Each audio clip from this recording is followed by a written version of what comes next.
Power star Pawan Kalyan upcoming movie Ustaad Bhagat Singh. Gabbar Singh లాంటి blockbuster తర్వాత Pawan Kalyan and Harish Shankar combination లో వస్తున్న మూవీ ఇది. మైత్రి మూవీ మేకర్స్ నిర్మిస్తున్న ఈ సినిమాని సమ్మర్ లో రిలీజ్ చేయాలని ప్లాన్ చేస్తున్నారు. ఇదిలా ఉంటే రీసెంట్ గా ఈ మూవీ ఓటీటీ ప్లాట్ఫామ్ మారిపోయింది. ఉస్తాద్ భగత్ సింగ్ ఓటీటీ రైట్స్ ని గతంలో అమెజాన్ ప్రైమ్ వీడియో సొంతం చేసుకుంది. మరి సినిమా ఆలస్యమైందనో లేక నెట్ఫ్లిక్స్ భారీ అమౌంట్ ని ఆఫర్ చేసిందో తెలియదు కానీ ఓటీటీ రైట్స్ చేతుల్లో మారాయి. ఉస్తాద్ భగత్ సింగ్ స్ట్రీమింగ్ రైట్స్ ని సొంతం చేసుకున్నట్లు రీసెంట్ గా నెట్ఫ్లిక్స్ అనౌన్స్ చేసింది.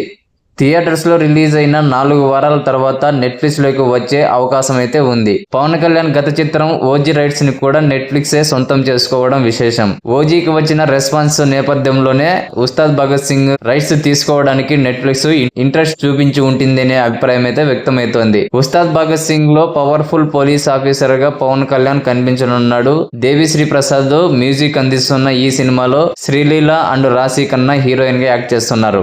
ఉస్తాద్ భగత్ సింగ్ తర్వాత సురేందర్ రెడ్డి డైరెక్షన్ లో ఒక సినిమా చేయనున్నాడు పవన్ కళ్యాణ్. ఒక సోల్జర్ క్యారెక్టర్ లో పవన్ కళ్యాణ్ కనిపించబోతున్నాడని సమాచారం. దీనిపై మీ కామెంట్ ని కామెంట్ సెక్షన్ లో కామెంట్ చేయండి. అలాగే మూవీ అప్డేట్స్ మరియు రివ్యూస్ కోసం ప్లీజ్ మన ఛానల్ ని సబ్స్క్రైబ్ చేసుకోండి.